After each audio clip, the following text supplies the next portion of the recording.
يا ربي بالمصطفى بلغ مقاصدنا واغفر لنا ما مضى يا واسع الكرم. يا ربي بالمصطفى بلغ مقاصدنا واغفر لنا ما مضى يا واسع الكرم. يا أكرم الخلق ما لمن ألوذ به سواك عند حلول الحادث العميم. يا ربي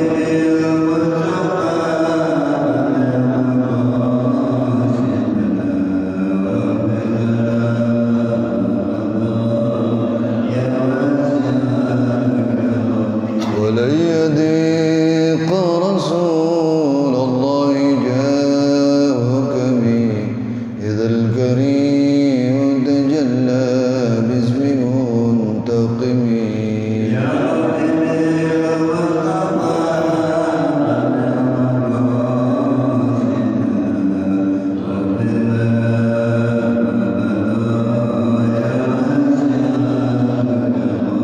محمد سيد الكونين والثقلين والفريقين من عرب ومن عجم.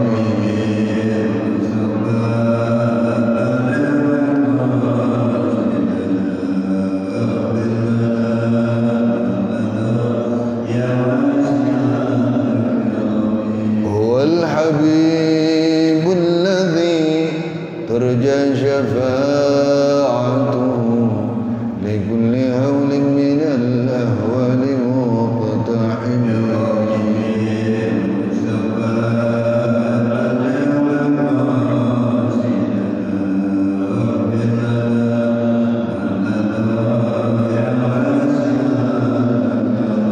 لعل رحمة ربي حين يقسمها تأتي على حسب من العصيان والقسم.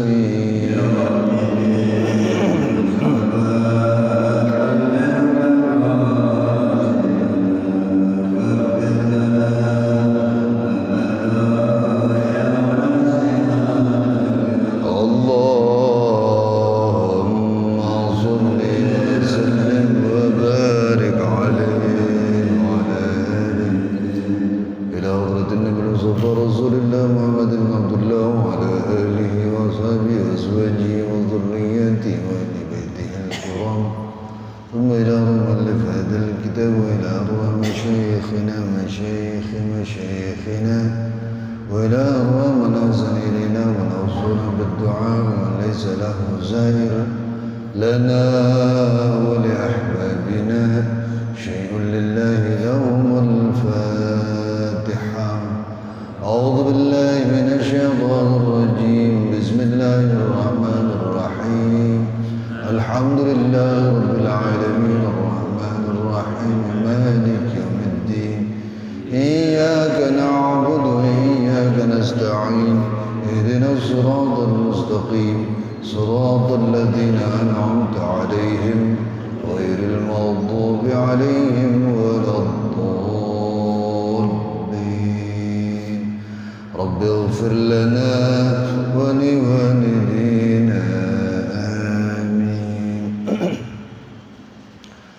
بسم الله الرحمن الرحيم. الحمد لله رب العالمين والصلاة والسلام على أشرف الأنبياء والمرسلين وعلى آله وأصحابه أجمعين وبسندنا المتصل للمؤلف رحمه الله ودام النفع به وببركات علومه وبنا وبكم في الدارين آمين. رضي الله عني وعنكم. قال رسول الله صلى الله عليه وسلم أبدلنا الله بها الجهاد والتكبير على كل شرف يعني الحج. صدق رسول الله صلى الله عليه وآله وسلم. حضرات الأساتذة الأجلاء والحاضرين والحاضرات الأحبة, mari sama-sama kita panjatkan puji dan syukur kehadirat Allah Subhanahu wa taala Zat yang telah menganugerahkan dan melimpahkan begitu banyak karunia dan nikmat kepada kita semua, terutama karunia dan nikmatnya berupa iman dan Islam serta sehat dan afiat. Dan tentu saja berkat terpadunya beberapa nikmat tadi, maka dengan mudah, dengan ringan kita dapat melangkahkan kaki, mengayunkan tangan menuju tempat penuh barakah ini dalam rangka menaikkan tugas suci bulanan kita, yaitu talabul ilm. Salawat teriring salam tak lupa kita aturkan kehariban junjungan kita Nabi besar Muhammad sallallahu alaihi wasallam, sesosok profil pemimpin yang telah berhasil mengevakuasi umat manusia dari alam yang penuh dengan kebodohan syarat dengan kejahilan menuju alam yang penuh ma'rifat dan arifan itu sekarang ini. Hadirin, kajian kita pagi ini sampai pada Rub'ul Ibadat Al-Kitab As-Sabi' Asrarul Hajj wa fihi 3 abwab.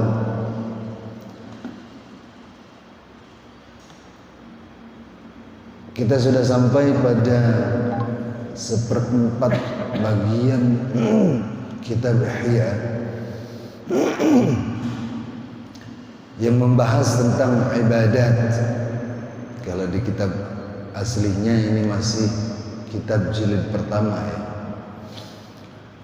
Al-Kitab As-Sabi', sedangkan kitab yang ke-7 yang dibahas oleh Al-Ghazali adalah Asrarul Hajj. Dalam kitab Asrarul Hajj ini ada 3 bab, fihi 3 abwab, tetapi yang akan kita bahas pada kitab ringkasan ini hanya 1 bab saja, yaitu Al-Babut Tsalits, bab yang ketiga. Al-Adab Ad-Daqiqah wal A'mal Al-Batinah, terkait dengan etika, terkait dengan adab, terkait dengan akhlak. Beliau menjelaskan dengan sangat detil. Dan a'mal al-batinah, perilaku-perilaku batin terkait dengan pelaksanaan ibadah haji. Al-a'mal al-batinah wa wajhul ikhlas fi an-niyyah wa tariqul i'tibar bil musyahadah asy-syarifah wa kayfiyatul iftikar fiha wa tadhakkur li asrariha wa ma'aniha min awal hajj ila akhirih. Beliau membahas tentang a'mal al-batinah, perilaku-perilaku batin.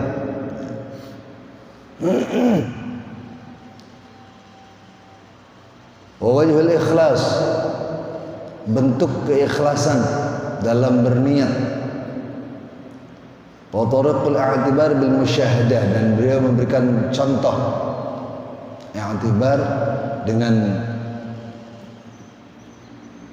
persaksian ya. Wa kayfiyatul iftikar fiha wa tadhakkur li asrariha. Beliau juga mengajak untuk bagaimana kita berfikir serta mengingat dan berzikir, serta beliau menjelaskan rahasia-rahasia yang dikerjakan pada arkanul hajj, pada manasik-manasik haji. Wa ma'aniha min awalil hajj ila akhirih, bahkan beliau membahas makna-makna yang tersirat dari awal pelaksanaan ibadah haji sampai terakhir dilaksanakannya. Kata beliau, i'lam anna awal al-hajj al-fahm.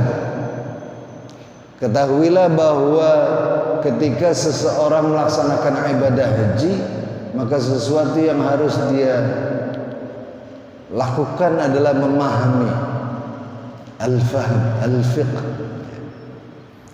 Makanya kata para ulama fiqih itu disebut dengan al-fahm. Artinya al-fahm, faham, ngerti. Kalau seseorang sudah faham, seseorang sudah ngerti, seseorang sudah tahu apa yang dia kerjakan, maka ini akan menjadi lebih baik ketimbang dia nggak paham dan nggak ngerti, apalagi kalau nggak ada ilmunya. Yang dimaksud dengan faham, kata beliau, "A'ni fahmu mawqi' al-hajj fid din."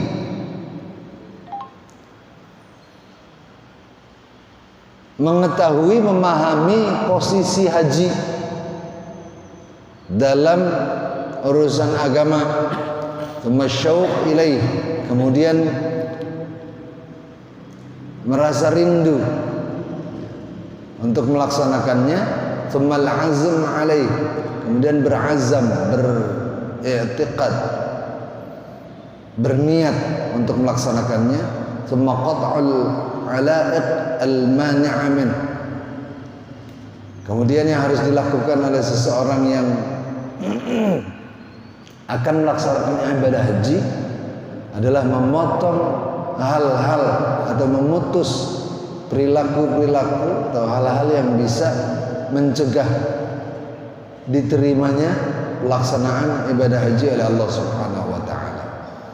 Masyara' thawabil ihram, masyara' az-zad, summa iktira'ur rahah, thumma al-khuruj, thumma al-masir fil badiyah, thumma al-ihram wat talbiyah min al-miqat, thumma dukhul Makkah, thumma itmamul af'ali kama sabaq. Setelah dia memotong sesuatu yang bisa mencegah diterimanya haji, langkah selanjutnya adalah membeli pakaian ihram dan kemudian mempersiapkan perbekalan.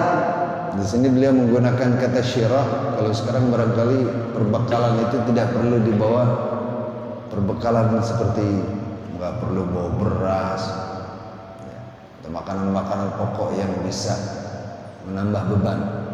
Sebab kalau ada duitnya udah gampang sekarang, nggak kayak dulu. Kalau dulu orang haji itu harus bawa beras, bawa kompor gitu ya, bawa peralatan masak sendiri, karena memang di sana tidak disediakan. Tapi sekarang sudah tidak lagi. Thumma al-iktira'ur rahah, thumma iktira'ur rahilah, mempersiapkan kendaraan atau menyewa kendaraan. Thumma al-khuruj, dan kemudian keluar. Wal masir fil badiyah, melewati perkampungan-perkampungan. Thumma al-ihram wat talbiyah min al-miqat, kemudian mengenakan pakaian ihram sambil bertalbiyah dimulai dari miqat. Thumma dukhul Makkah, masuk ke kota Makkah dan kemudian menyempurnakan apa yang menjadi bagian dari manasik haji. Wa fi kulli wahidin min hadhihi al-umur tadhkirah lil mutadhakkir wa ibrah lil muta'abbir wa tanbih lil murid as-sadiq wa ta'rif wa isyarah lil fiqh. Dari setiap langkah yang disebutkan adalah merupakan tazkirah, merupakan pengingat bagi orang-orang yang ingin mengenal dirinya, wal ibrah, dan pembelajaran bagi orang-orang yang mau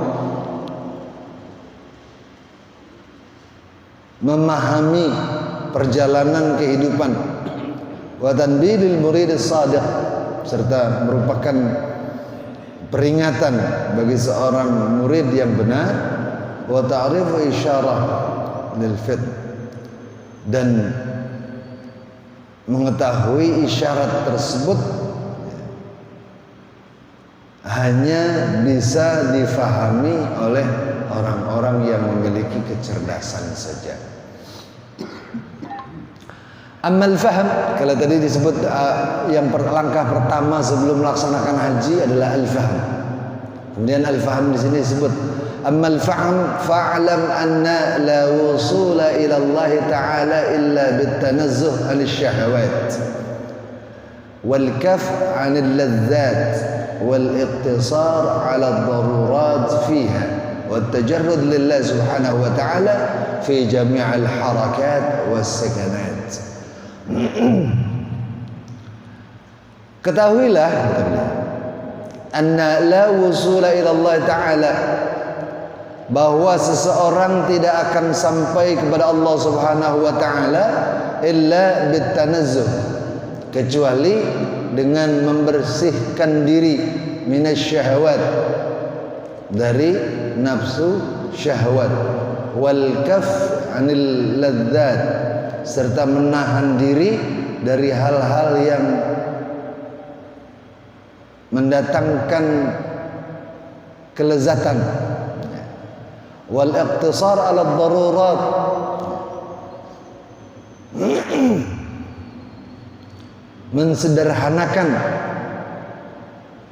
mensederhanakan diri dalam hal-hal yang biasa digunakan, wat tajarrud lillahi subhanahu wa ta'ala fi jami'il harakat was sakanat, dan menyengajakan diri hanya untuk Allah dalam melakukan setiap gerak atau setiap diamnya. Ini kalau kita berkaca pada diri kita, pada hal yang disebut tadi, kira-kira sudah ada apa belum? Rasanya kalau bagi saya ini masih sangat jauh. Wusul ilallah, sampai kepada Allah, ini menjadi tujuan dalam hidup beragama, menjadi tujuan utama dalam kehidupan beragama. Karena ketika seseorang sudah sampai kepada Allah subhanahu wa ta'ala, maka hampir dipastikan kehidupan dunia terkait dengan urusan agamanya sudah sukses. Tetapi untuk bisa usul kepada Allah, untuk bisa sampai kepada Allah, bukan hal yang mudah, bukan hal yang gampang. Kalau kita pergi ke satu tempat, asal kita tahu alamatnya, asal kita punya perbekalan, asal kita punya ongkos, barangkali bisa kita capai dengan gampang. Tetapi kalau untuk sampai kepada Allah, ini bukan bepergian seperti itu, ya. Melainkan upaya yang harus kita lakukan adalah pembersihan jiwa, pembersihan hati. Modalnya harus bersih hati kita. Dan cara membersihkan hati adalah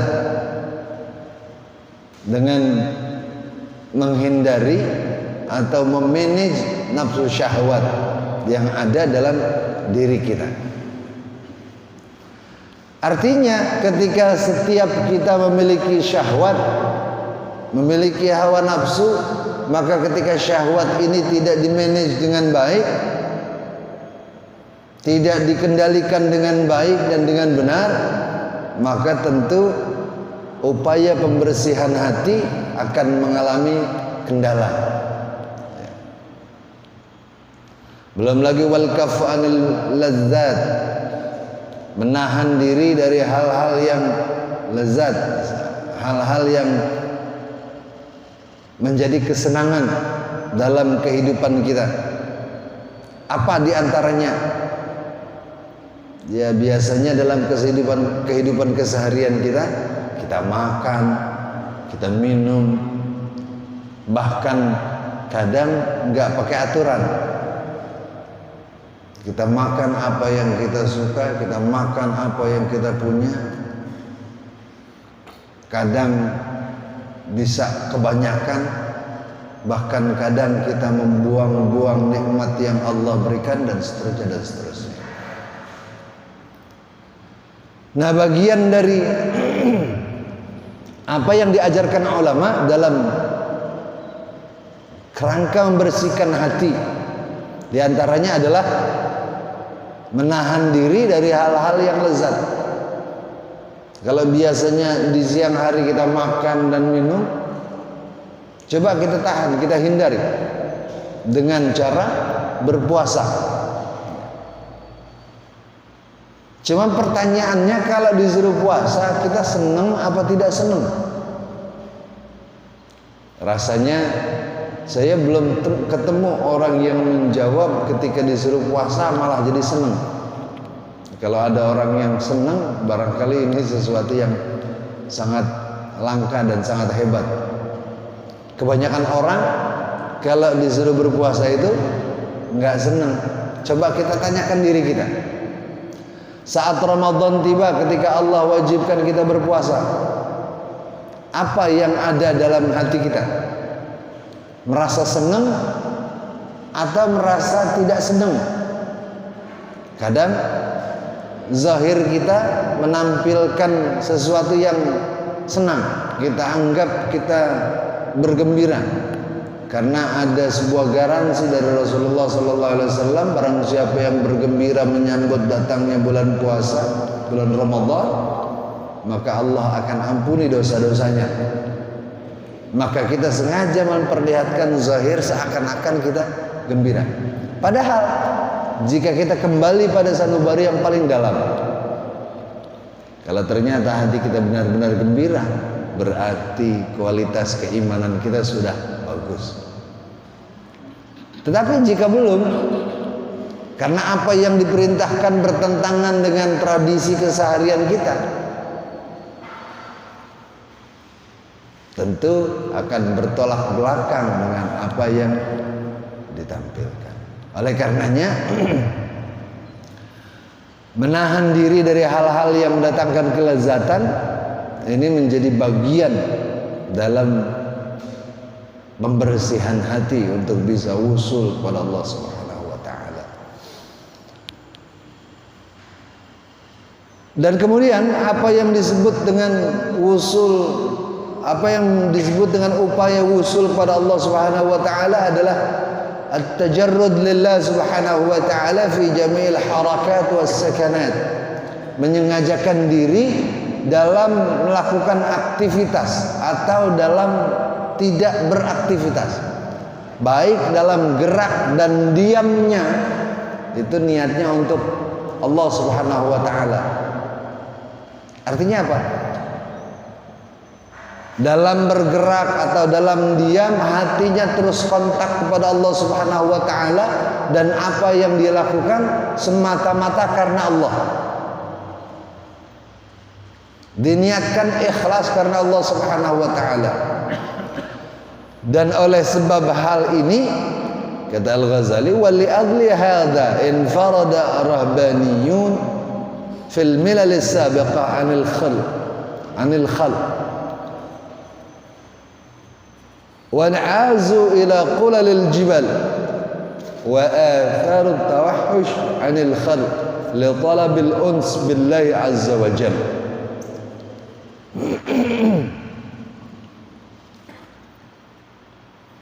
Untuk mengimplementasikan apa yang ada di atas, tajarrud lillah, para agamawan, para ruhbaniyun fil milal sabiqah, pada agama-agama sebelumnya, mereka melakukan penjauhan diri. Mereka memilih tempat-tempat terpencil, tempat-tempat tersembunyi. Di antaranya adalah bukit-bukit, dan mereka menghindari untuk bertemu dengan sesama manusia. Ini mungkin yang dalam bahasa keseharian kita sebut dengan para petapa, orang-orang yang mendekatkan diri kepada Allah, mendekatkan diri pada Tuhannya dengan uzlah, dengan menyendiri. Untuk apa dilakukan itu? Li talabul uns billahi azza wa jalla, agar mereka bisa mendapat ketenangan bersama Allah Subhanahu wa taala. Zaman dulu, zaman sebelum agama Islam disampaikan oleh Rasulullah SAW, para agamawan untuk mencapai ketenangan hati, untuk mencapai kedekatan kepada Allah, apa yang mereka lakukan adalah mengucilkan diri, mencari tempat-tempat terpencil untuk menghindari bertemu orang lain, agar bisa merasakan ketenangan bersama Allah.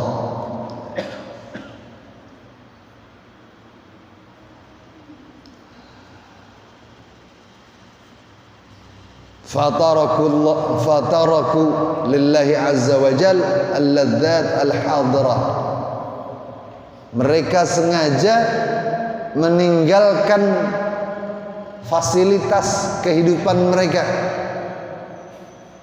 yang bisa mendatangkan kesenangan. Kalau yang biasanya di rumah diservis dengan makanan dan minuman yang lezat, yang nikmat, yang bergizi, mereka sengaja meninggalkan hal itu, pergi ke gunung-gunung untuk menyendiri, makan apa adanya, semata-mata untuk mencari ketenangan bersama Allah.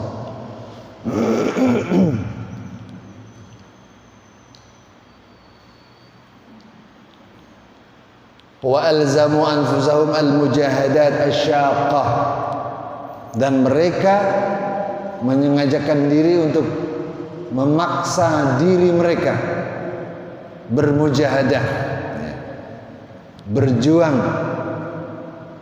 melakukan hal-hal yang syaqqah, yang sangat melelahkan. Tam'an fil akhirah, karena ghirah, semangat untuk mencapai kehidupan akhirat. Wa Allah azza wa jalla alaihim fi kitabihi, dan kemudian apa yang mereka lakukan dipuji oleh Allah Subhanahu wa taala dalam Al-Qur'an. Dzalika bi anna minhum qissisin ruhbanan wa annahum la yastakbirun.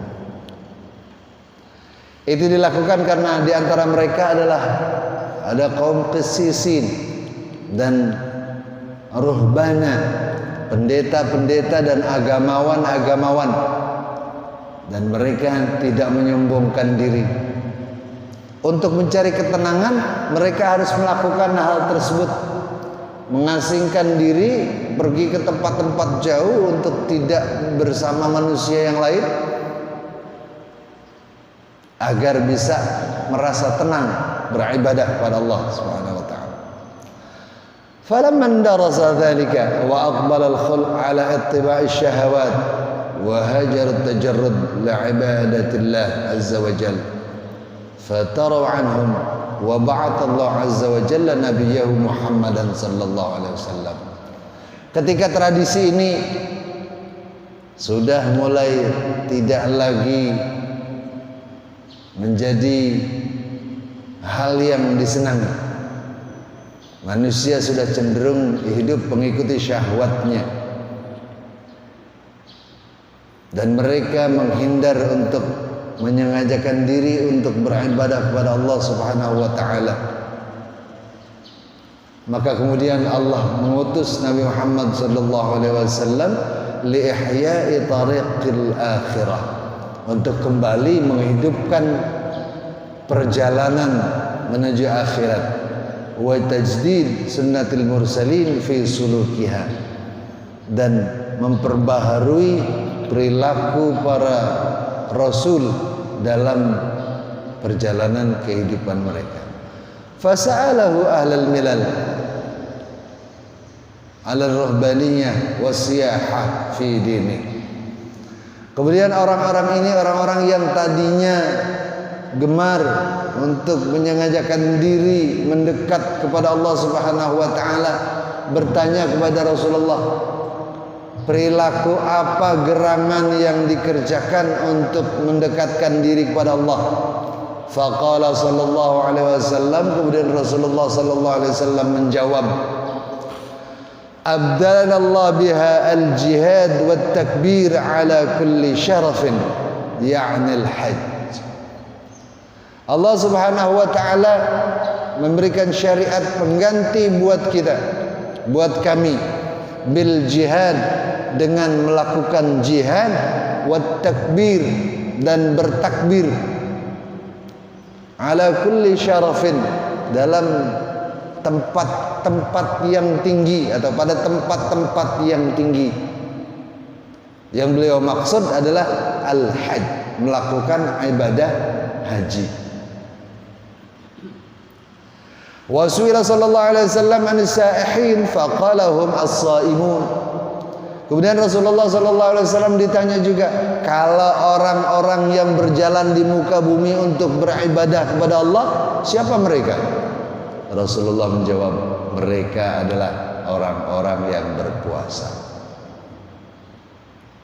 Ini jawaban apa yang dilakukan oleh agamawan-agamawan terdahulu, di mana ketika mereka hendak mendekatkan diri kepada Allah Subhanahu wa taala, mereka melakukan hal-hal seperti ini. Menahan diri dari hal-hal yang mendatangkan kelezatan, mengasingkan diri dan menghindari bergaul dengan orang lain untuk mencari ketenangan hidup bersama Allah Subhanahu wa taala. Tapi dalam ajaran Islam ketika Nabi Muhammad sallallahu alaihi wasallam diutus oleh Allah, hal-hal semacam ini diberi cara lain oleh Allah. Dengan apa? Dengan berjihad dan dengan beribadah haji. Ini secara teori akan mendatangkan ketenangan seperti yang dimaksud para ruhbaniyin. Fa'anama Allah azza wa jalla ala hadhihi al-ummah bi an ja'ala al-hajj ruhbaniyah lahum. Allah Subhanahu wa taala memberikan nikmat kepada umat ini dengan Allah menjadikan haji sebagai perjalanan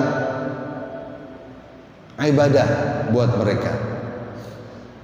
فشرف البيت العتيق بالإضافة إلى نفسه. Bahkan digambarkan oleh Al-Ghazali, Allah memuliakan Ka'bah bil idhafah ila nafsihi ta'ala, memuliakan Ka'bah dengan menyandarkan diri pada Ka'bah ini. Makanya Ka'bah itu disebut dengan Baitullah. Apa itu artinya Baitullah? Rumah Allah. Apa Allah tinggal di situ? Enggak.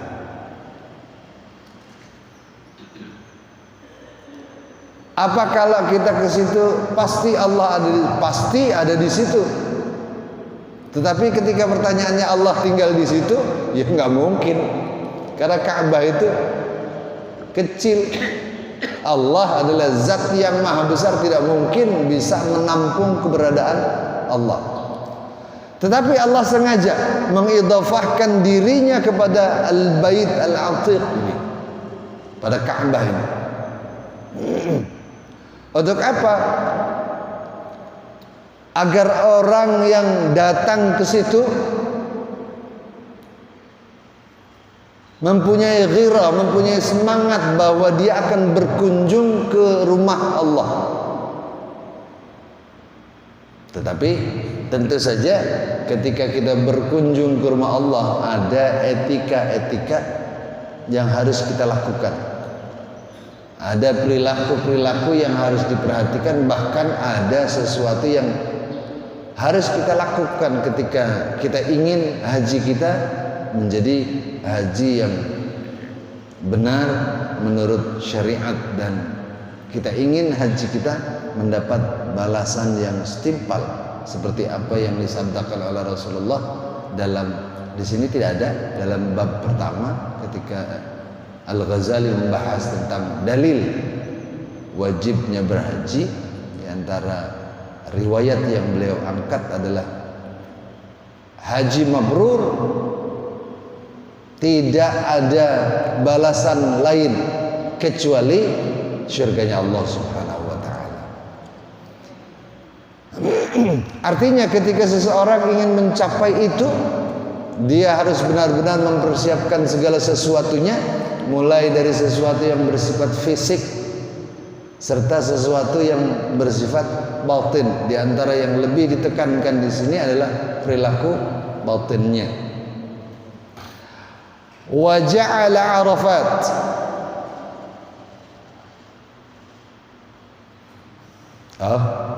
wa nasabahu maqsadan li'ibadihi wa ja'ala ma hawalaihi haraman li baitihi tabkhiman li amri. Allah mengidafahkan dirinya dengan bait al-atiq tadi, dan kemudian sengaja Allah ciptakan untuk sarana ibadah, dan Allah jadikan di sekitar bait al-atiq untuk penghormatan tempat ini, ya, Allah namakan tanah haram, ya, dan tidak boleh sembarangan di situ karena masuk dalam kawasan tanah suci, masuk dalam kawasan tanah haram untuk menghormati Ka'bah tadi.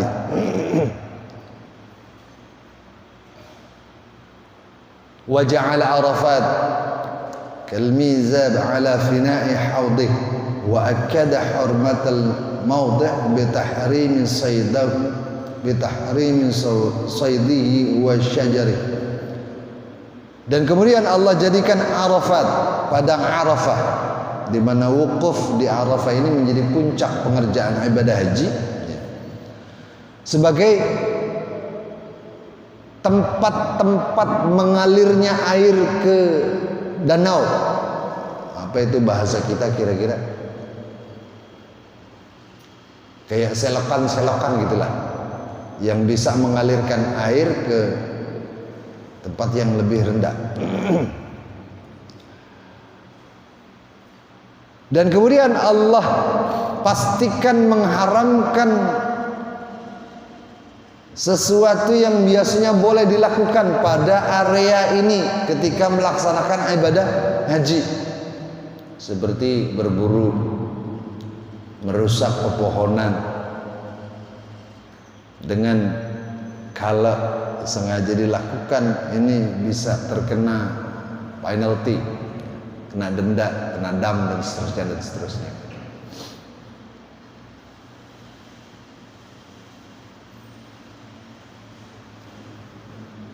Dan ini menjadi tempat, menjadi target tujuan bagi para pengembara dari tempat-tempat yang sangat jauh, dan dari orang-orang yang punya jarak pandang yang jauh ke tempat ini, semata-mata hanya karena melaksanakan apa yang diperintah oleh Allah Subhanahu wa ta'ala, semata-mata melaksanakan apa yang diajarkan Allah lewat lisan Rasulnya. Bahkan dalam pelaksanaan ibadah haji itu, menurut Al-Ghazali, ada hal-hal yang tidak bisa ditakbir dengan akal, ada hal-hal yang tidak bisa difahami dengan akal. Kenapa dilakukan? Semata hanya ingin melaksanakan ketaatan kepada Allah Subhanahu wa ta'ala. Oleh karenanya kata beliau, walidzalika wazafa alaihim fiha a'malan la ta'annaza biha an-nufus wa la tahtadi ila ma'aniha al-uqul. Allah perintahkan mereka untuk melakukan hal-hal yang tidak memberikan efek kejiwaan, juga tidak bisa difahami maknanya dengan menggunakan logika dan akal.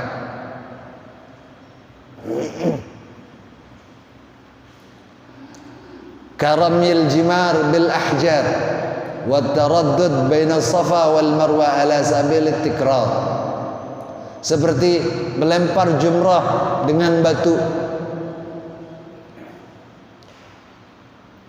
Kalau ditelaah, pahami filosofinya, barangkali kita hanya bisa sampai pada sejarah. Ramyul Jimar ini dilakukan atau melempar jumrah ini dilakukan ittiba' lima fa'alahu sayyidina Nabi Ibrahim alaihissalam, mengikuti jejak yang pernah dilakukan oleh Nabi Ibrahim ketika mengusir syaitan saat beliau hendak menyembelih putranya. Mungkin cuma sampai di situ yang bisa kita pahami. Soal kenapa harus pakai batu, kenapa harus 7 kali, dan seterusnya, ini tidak bisa difaham dengan akal. Begitu juga dengan sa'i dari Bukit Safa menuju Bukit Marwah yang diulang-ulang sebanyak 7 kali. Maksudnya apa? Menurut logika, menurut akal, bisa dicerna atau tidak? Nggak bisa. Sekali atau 2 kali mestinya kan sudah cukup. Kenapa harus 7 kali? Ini yang kata Al-Ghazali, rahasianya tidak bisa dicerna dengan akal. Satu-satunya yang bisa kita lakukan saat kita melakukan hal tersebut dengan berulang-ulang, tidak lain hanya mengimplementasikan taat kita kepada Allah Subhanahu wa taala. Ketika Allah perintahkan 7 kali, ya kita lakukan 7 kali. Enggak pakai nanya kenapa harus 7. Enggak pakai nanya kenapa harus begini dan begitu.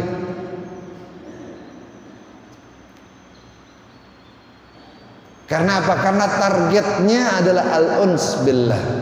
Target utamanya bisa merasa tenang bersama Allah. Oleh karenanya melaksanakan apa yang Allah perintahkan sudah tanpa reserve, tanpa banyak tanya, dilakukan saja karena mengimplementasikan ketaatan kepada Allah Subhanahu wa taala. Berbeda dengan apa yang kita lakukan dalam ibadah keseharian seperti zakat misalnya. Fa inna zakat irfaq wa wajhu mafhumun lil aqd ilaih. Ketika Allah perintahkan kita untuk zakat, bisa difahami bahwa zakat adalah implementasi dari belas kasih. Apa yang kita keluarkan dan kita berikan pada mustahiqin tidak lain adalah karena keinginan untuk menolong. Bisa difahami, bisa dicerna dengan akal. Dengan itu kita bisa mendapat pahala. Begitu juga puasa. Puasa itu kan intinya kasrus syahwat, untuk memecah kekuatan syahwat dalam diri kita, sehingga efeknya bisa membersihkan hati, bisa memunculkan sifat-sifat yang baik dan seterusnya. Ini juga bisa difahami dengan akal. Begitu juga dengan salat.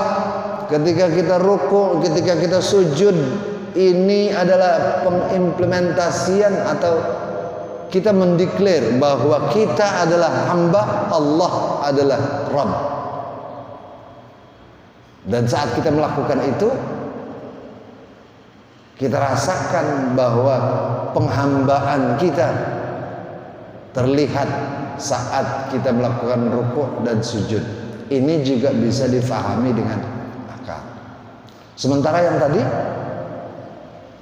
Ramyul Jimar harus pakai batu, harus 7 kali, tiangnya ada 3 dan seterusnya. Bisa nggak difahami dengan akal? Tidak bisa. Sa'i dari Bukit Safa ke Bukit Marwah harus diulang-ulang selama 7 kali. Kenapa harus diulang? Dan tidak ada pertanyaan untuk itu. Yang ada dilakukan semata-mata mewujudkan ketaatan kepada Allah Subhanahu wa taala.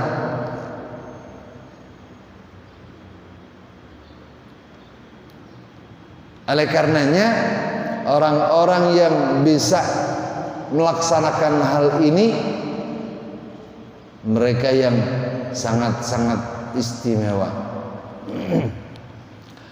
Wa qusida al-imtithal lil amri min haythu innahu amrun wajibul ittiba' faqat. Tidak ada jawaban lain kecuali apa yang diperintahkan itu adalah sesuatu yang diwajibkan dan wajib diikuti. Wa fi azlun lil 'aqd an tasarrufi. Seperti yang saya katakan tadi, ini tidak bisa kita cerna dengan akal dan tidak bisa kita fahami maknanya dengan menggunakan akal fikiran tadi. Fa inna kullu ma adraka al-aql ma'nahu ma la at-tab' ilaihi mailan ma fayakunu dhalika al-mail muayyanan lil amr. Setiap sesuatu yang dilakukan ketika kita tahu indikasinya, mengindikasikan apa, kita fahami maknanya dengan akal untuk apa fungsinya, meletakkan kita di posisi mana dan meletakkan Allah pada posisi mana, maka ini akan menjadi daya tarik untuk melakukan hal tersebut karena kita faham apa yang kita lakukan. Tetapi terkait dengan apa yang Allah perintahkan dalam beberapa manasik haji, jawabannya tidak karena bisa difahami dengan akal, melainkan karena itu adalah perintah yang wajib dan kita hanya wajib untuk mengikuti. Oleh karenanya Rasulullah sallallahu alaihi wasallam ketika datang perintah untuk melaksanakan ini, faqala sallallahu alaihi wasallam fil haji 'ala al-khusus labbaika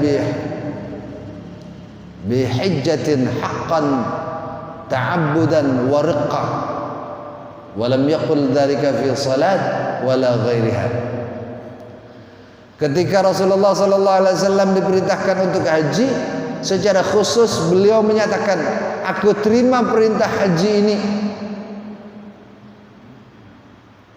yang merupakan implementasi dari penghambaan secara benar kepada Allah Subhanahu wa taala. Berbeda dengan salat, berbeda dengan ibadah lainnya, tidak ada pernyataan seperti ini dari Rasulullah. Tetapi khusus untuk haji, beliau menyatakan haji adalah implementasi dari penghambaan seseorang kepada Tuhannya. Artinya apa? Enggak pakai nanya. Kalau Allah suruh begini, ya sudah, kerjakan saja. Ibarat seorang budak dengan tuannya, ketika tuannya memerintahkan sesuatu, maka dia tidak mesti tahu maksudnya apa. Dia tidak mesti tahu kenapa disuruh seperti itu. Yang pasti yang wajib dia lakukan adalah melaksanakan apa yang diperintahkan tuannya. Ini dalam pengerjaan ibadah haji. Ini masih panjang sebetulnya. Ini baru prolog, baru muqaddimah. Belum lagi nanti apa yang disebut syauq. Tadi kan disebut beberapa hal. Ada syauq, ada azm, ada qat'ul ala'id, ada zad, ada rahilah, ada membeli baju ihram atau pakaian ihram, kemudian keluar dari rumah.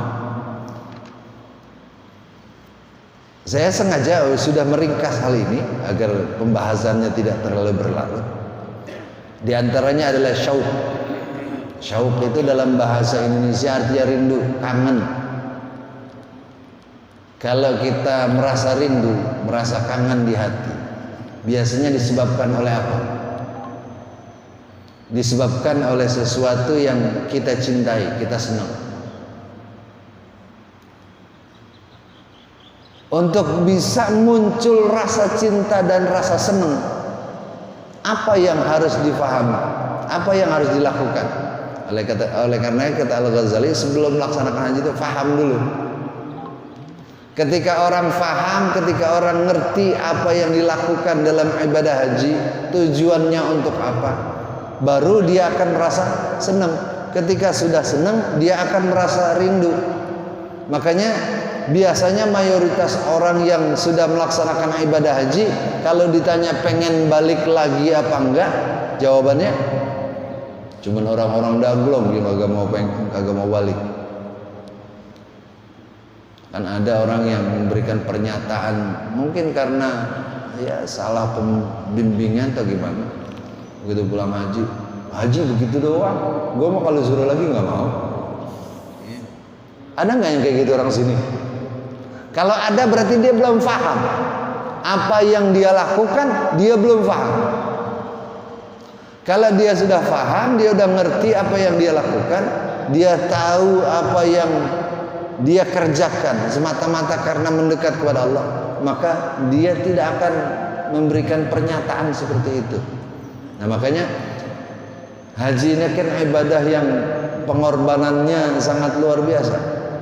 Ongkosnya mahal, pengerjaannya lama, pengerjaan selain lama capek, selain capek juga memerlukan kesabaran, banyak hal yang harus dipersiapkan. Ketika kita mengerjakan ibadah yang katakan ongkosnya mahal,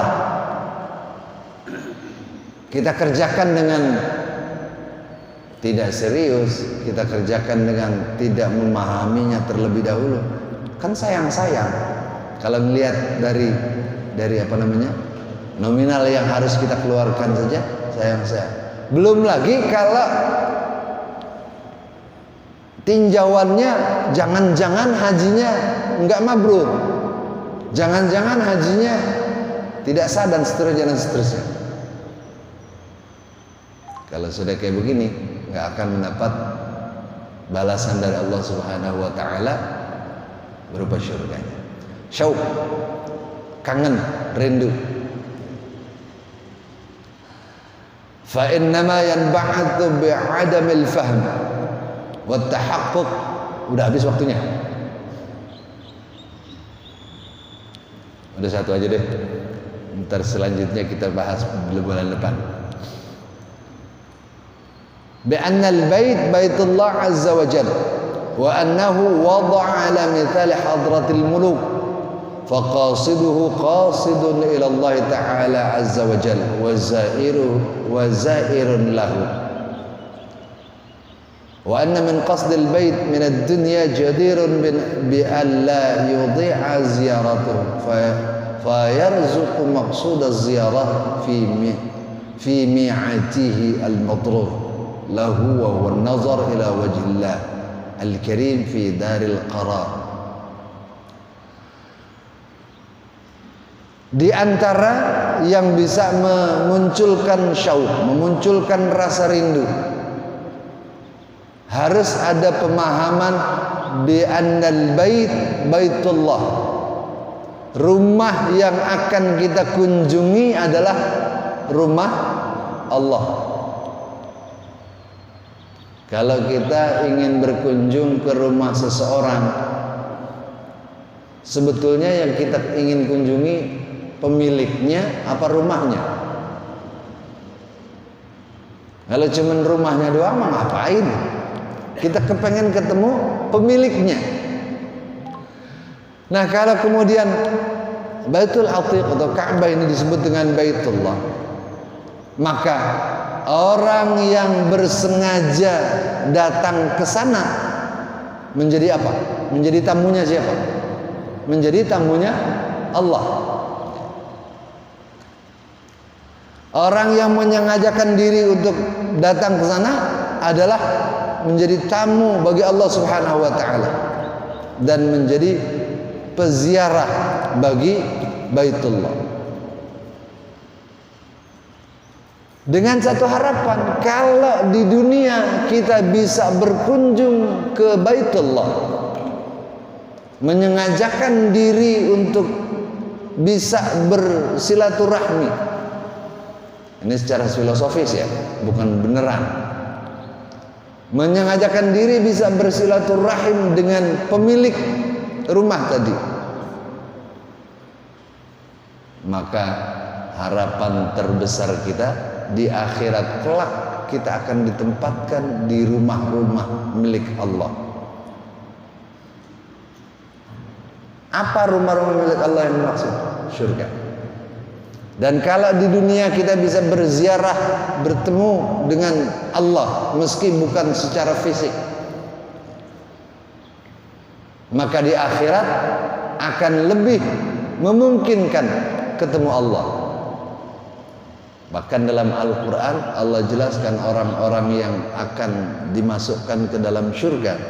Sebelum mereka masuk ke surga, wajah-wajah mereka hari itu sangat ceria, sangat bergembira. Ila rabbiha nazira, kepada Tuhan mereka saling bertatapan. Cuman jangan ditanya tatapannya bagaimana itu. Itu nanti urusannya di akhirat, bukan di sini. Itu terjadi apa enggak? Ketika para mufassirin ditanyakan, itu pasti terjadi. Bertatapan langsung, tatap muka secara langsung antara hamba dengan Rabbnya. Kenapa? Kenapa diyakini itu? Karena yang Allah gunakan redaksinya menggunakan nazara. Nazara itu artinya melihat. Melihat dengan mata kepala, bukan melihat dengan batin. Artinya Allah bisa terlihat. Di mana? Di surga nanti. Implementasi dari apa yang akan terjadi di surga nanti ada dalam pelaksanaan ibadah haji ketika kita berkunjung ke Baitullah. Karena kita datang ke tempat Allah, ketemu nggak sama Allah? Insya Allah ketemu. Cuman tergantung kesadaran masing-masing. Kalau yang sadar bahwa yang dikunjungi adalah Baitullah, maka dia sadar dia ketemu Allah di situ. Tetapi kalau yang tidak memiliki kesadaran, tidak memiliki kefahaman apa yang disebut Al-Ghazali tadi, dia tidak akan merasakan hal itu. Dan ketika itu terjadi, maka tidak akan ada yang disebut dengan asyauq. Kita cukupkan, belnya sudah bunyi. Sebelum saya tutup, jika ada pertanyaan disilahkan. Masalah babul haji ya, saya lihat di manasik haji itu banyak sekali doa-doa harus kita apalin dulu. Doa. Kalau enggak memberatkan dihafalin lebih bagus. Tapi kalau ngapal ini namanya, kalau udah aki-aki kan ngapal rada lama ya kok. Daripada ngapalin itu kemudian jadi nggak ngapa-ngapain, ngapalin itu aja. Nggak usah dihafal, dibaca aja. Dibaca. Itu juga bagus. Kalau membaca juga ada alasan, nggak bawa kacamata lah, inilah itu, nggak usah baca doa yang ada di situ. Ikutin mutawifnya aja, ikutin pembimbingnya. Kalau nggak ada pembimbing, udah baca doa sapu jagat aja udah sebanyak-banyaknya. Gampang. Jadi yang paling ringan buat kita dan yang paling bisa membuat kita tenang dalam ibadah. Daripada mikirin doa, bawa doanya salah pakai nih. Jadi nggak khusyuk mikirin itu aja. Padahal mestinya kan melaksanakan ibadah itu hati kita kontak kepada Allah. Ketika fokus kita hanya ngingetin doa, bukan fokusnya kepada Allah berarti. Oleh karenanya, kalau dihafal bagus, kalau tidak bisa menghafal dibaca juga nggak apa-apa. Kalau ternyata baca juga masih masalah, ya udah baca yang kita hafal aja. Udah baca Rabbana atina fid dunya hasanah, itu aja digeber sebanyak-banyaknya. Allah Maha tahu apa yang kita maksudkan. Allah Maha faham apa yang kita inginkan. Ada lagi? Ya guru, banyak. Di dalam Al-Quran ada terjemahannya, Allah menyatakan dirinya dengan kami. Sedangkan kami itu kan artinya banyak. Itu gimana guru? Kayak contohnya, inna fatahna laka fathan mubina gitu ya. Kami menaklukkan pada beberapa tempat dengan penaklukan yang sangat jelas. Para ulama balaghah menyatakan biasanya untuk hal-hal yang Allah gunakan dhamir kami, itu terkait dengan ketentuan Allah, di mana Allah menggerakkan makhluknya menjadi pelaksana, menjadi eksekutor. Ketika penaklukan kota Makkah, yang menaklukkan adalah Nabi Muhammad dan para sahabat.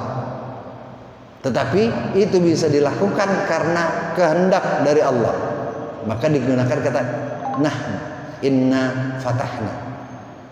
Tetapi terkait masalah hal-hal yang menentukan azab, memberi nikmat dan seterusnya, Allah tidak pernah menggunakan kata kami, tetapi menggunakan kata tunggal, dirinya sendiri, untuk menyatakan kekuasaan itu mutlak hanya di tangan Allah.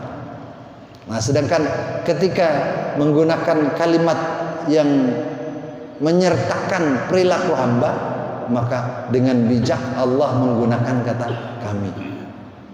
Itu sebabnya dalam Al-Quran banyak yang disebut dengan iltifat. Iltifat itu pemindah alihan kata ganti. Kata gantinya ntar diganti kami, ntar diganti huwa, ana, dan seterusnya. Iltifat seperti itu banyak, karena ada korelasi dengan ayat-ayat dan apa yang dilakukan Allah serta apa yang Allah berikan pada makhluk-makhluk. Mari kita tutup dengan berkirim Fatihah pada orang-orang tua kita yang telah mendahului kita. Kiranya Allah ampuni dosa-dosa mereka, Allah lipat gandakan pahala amal baik mereka, dan akhirnya Allah tempatkan mereka di syurga yang penuh dengan nikmat. Kita yang masih hidup, kiranya Allah berikan kita nikmat panjang umur dalam taat pada Allah dan Rasulnya. Allah berikan kita kekuatan iman dan Islam. Allah berikan kita taufik dan hidayah. Allah berikan kita rezeki yang banyak untuk bekal ibadah kepada Allah Subhanahu wa taala. Allah jadikan anak cucu kita anak cucu yang salihin, salihat, mutamassikin bi syariatillah wa sunnati nabiyyih. Kelak kita mati, mohon dimatikan dalam husnul khatimah. Ala hadhihi an-niyyah wa ala kulli niyyatin salihah wa ala niyatil qabul wa tamami kulli sul ila hadratir Rasul sallallahu alaihi wasallam. شيء لله لوم الفاتحة. أعوذ بالله من الشيطان الرجيم. بسم الله الرحمن الرحيم. الحمد لله رب العالمين الرحمن الرحيم مالك يوم الدين. إياك نعبد وإياك نستعين. اهدنا الصراط المستقيم صراط الذين أنعمت عليهم غير المغضوب عليهم ولا الضالين. رب اغفر لنا ولوالدينا آمين. يا أرحم الراحمين يا أرحم الراحمين يا أرحم الراحمين. فرج على المسلمين.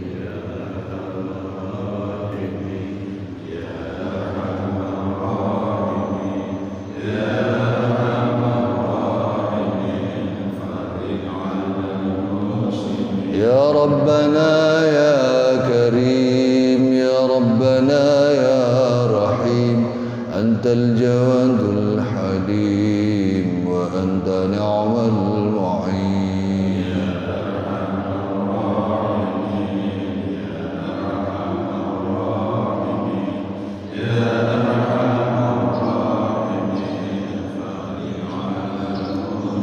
رب أدخلنا جنان أزلفت للمتقين إذ ينادون ادخلوها بسلام آمنين.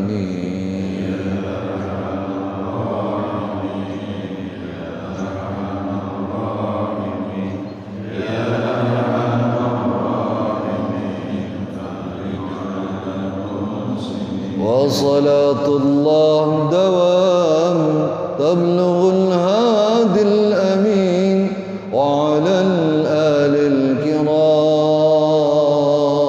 والصحب والتابعين.